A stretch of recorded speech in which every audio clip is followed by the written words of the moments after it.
अस्सलाम वालेकुम। उम्मीद है कि आप सब लोग खैरियत से होंगे।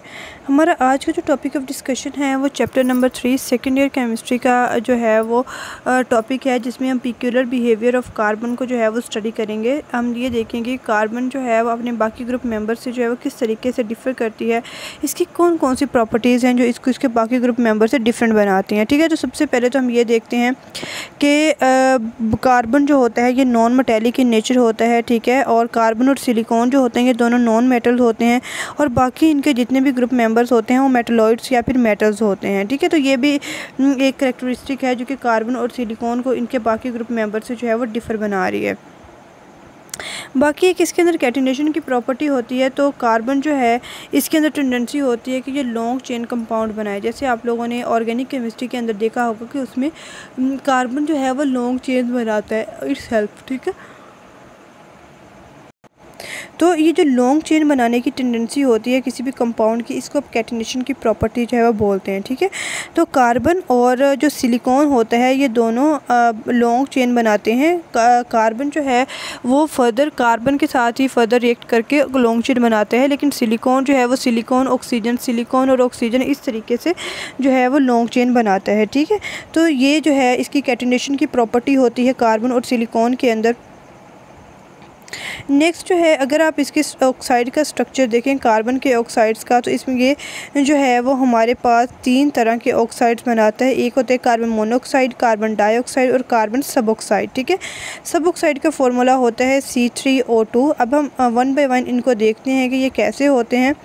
सबसे पहले हम कार्बन मोनोऑक्साइड का स्ट्रक्चर देख लेते हैं। तो कार्बन मोनोऑक्साइड जो होता है ये एक डायटोमिक मॉलिक्यूल होते हैं, मतलब इसके अंदर 2 एटम जो होते हैं ये। ठीक है, एक एटम जो है वो कार्बन और दूसरा ऑक्सीजन, और इन दोनों के दरमियान में ट्रिपल बॉन्ड होता है।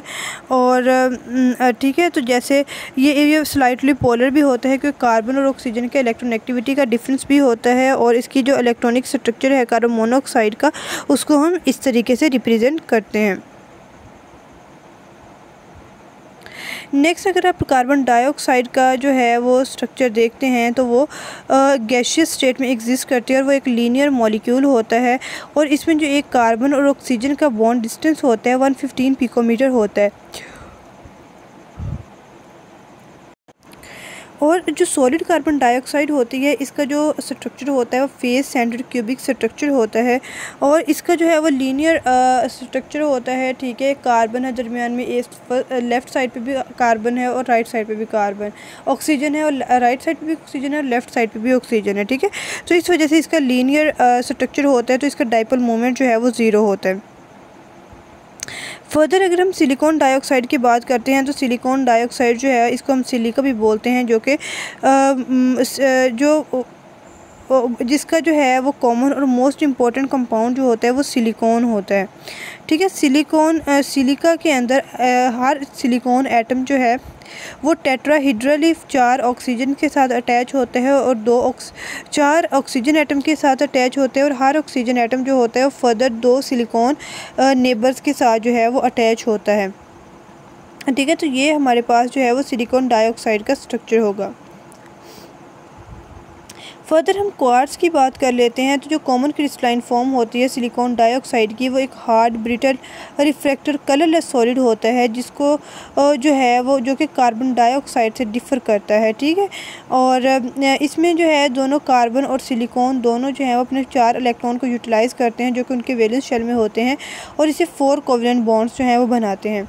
सिलिकॉन एटम जो है इसका साइज़ बड़ा होता है क्योंकि ये ग्रुप में अगर आप देखें तो ये दूसरे नंबर पर होते हैं, और जो है वो कार्बन पहले नंबर पे है, उसके बाद दूसरे नंबर पे ये होता है सिलिकॉन होता है, तो इस वजह से इसका साइज़ जो है वो कार्बन से बड़ा होता है। तो इसके अंदर ये प्रॉपर्टी होती है कि ये ऑक्सीजन्स को जो है वो सराउंड कर ले। ठीक है, और सिलिकॉन जो है वो सिंगल बॉन्ड बनाता है ऑक्सीजन एटम के साथ, लेकिन कार्बन जो है may form the double bond, कि कार्बन जो है वो 2 बॉन्ड भी बना सकती है। कार्बन जो है वो डबल बॉन्ड बनाती है और हर ऑक्सीजन एटम के साथ, और इससे एक symmetrical linear molecule carbon dioxide का बनता है, जो कि वोलेटाइल भी होता है और रीजनेबली रिएक्टिव भी होता है। सिलिकॉन एटम जो होते हैं वो 4 ऑक्सीजन एटम के साथ अटैच होते हैं और इनके साथ सिंगल बॉन्ड बनाया हुआ होता है, वो टेट्राहेड्रल एंगल होता है, ठीक है।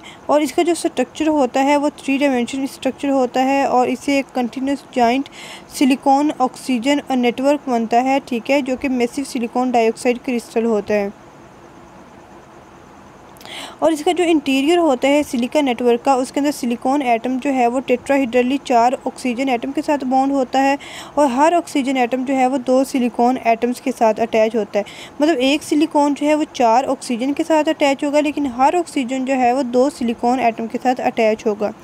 तो जो ओवरऑल रेशो होती है हमारे पास सिलिकॉन टू ऑक्सीजन वो 1:2 होती है और इसका जो सिंपलेस्ट फार्मूला होता है वो SiO2 होता है। और सिलिकॉन ऑक्सीजन बॉन्ड जो है ये स्ट्रॉन्ग होता है और एटम्स, इसके जो जितने भी एटम्स हैं उनको उनकी जगह के ऊपर जो है वो कायम रखता है।